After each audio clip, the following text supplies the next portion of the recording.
Hello guys, welcome to mad 2K25. இன்னைக்கு நம்ம சேனலில் என்ன பார்க்க போகிறோன்னா பைத்தான்.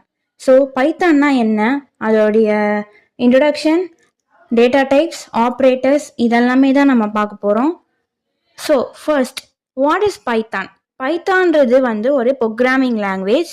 இப்போது ஹியூமன்ஸ் நம்ம ஒரு கம்யூனிகேஷன் பண்ணுறதுக்கு லாங்குவேஜஸ் யூஸ் பண்ணுறோம்ல, அது மாதிரி தமிழ், இங்கிலீஷ், மலையாளம், தெலுங்கு இந்த மாதிரி லாங்குவேஜஸ்லாம் நம்ம யூஸ் பண்ணுறோம்.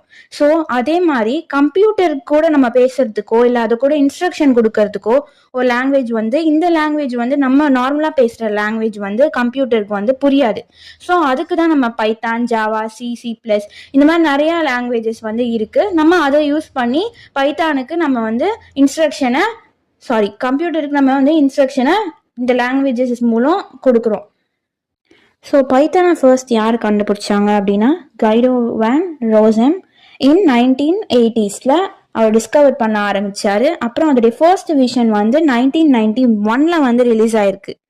ஸோ இந்த பைத்தானுக்கு ஏன் பைத்தான் அப்படின்ற பேர் வந்துச்சு அப்படின்னா, அவர் இந்த லாங்குவேஜ் ஒரு ஃபன்காகவும் ஒரு என்டர்டைன்மெண்ட் அந்த மாதிரி பேஸ்டில் தான் ஈஸியாக கற்றுக்கணும், அந்த மாதிரி ஈஸியாக இருக்கணும், அந்த மாதிரி பேஸ்டில் தான் அந்த பேரை அவர் வச்சாரு. அவர் ஒரு டிவி ஷோ பார்ப்பாரு. அந்த டிவி ஷோவுக்கு பைத்தான் ஃப்ளையிங் சர்க்கஸோ ஒரு காமெடி ஷோ, அந்த மாதிரி ஒரு ஷோவில் இம்ப்ரெஸ் ஆகி அவர் பைத்தான் அப்படின்னு சொல்லி அவங்களுக்கு டிஸ்கவர் பண்ண லாங்குவேஜ்க்கு பேர் வச்சாரு. சரி, ஓகே. நிறைய லாங்குவேஜஸ் இருக்குல்ல, ஸோ அந்த நிறைய லாங்குவேஜில் ஏன் பைத்தான் நம்ம படிக்கலாம், ஏன் பைத்தான் இப்போ நிறைய ஃபீல்ட்ஸில் இருக்குது ஏன் அப்படின்னா, பைத்தான் ஒரு high level language and interpreter programming language.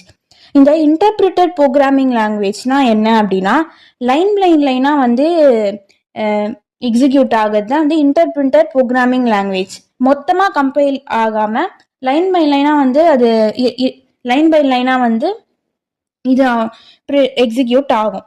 So இந்த பைத்தான் எதுக்கெல்லாம் யூஸ் ஆகுதுன்னா, வெப் டெவலப்மெண்ட் பண்ணுறதுக்கு யூஸ் ஆகுது, data science and machine learning, அப்புறம் ஆர்டிஃபிஷியல் இன்டெலிஜென்ஸ், அப்புறம் சைபர் செக்யூரிட்டிஸ்னு பல இதில் இப்போது நிறையா யூஸ் ஆகுது. இந்த பைத்தான் நம்ம ஏன் இது பண்ணலான்னா, அதோடைய சின்டாக்ஸ் சிம்பிளாக இருக்கும் அண்ட் கற்றுக்கிறதுக்கும் ஈஸியாக இருக்கும். ஸோ இந்த மாதிரி இருக்கிறதுனால பைத்தான் நம்ம யூஸ் பண்ணலாம், நம்ம கற்றுக்கலாம். அது ஃப்யூச்சர் ஸ்கோப் அதிகமாக இருக்குது. ஸோ தேங்க்யூ ஃபார் வாட்சிங். நெக்ஸ்ட் வீடியோவில் அதோடைய டேட்டா டைப்ஸ், வேரியபிள்ஸ் அண்ட் ஆப்ரேஷன்ஸ்லாம் நம்ம பார்க்கலாம்.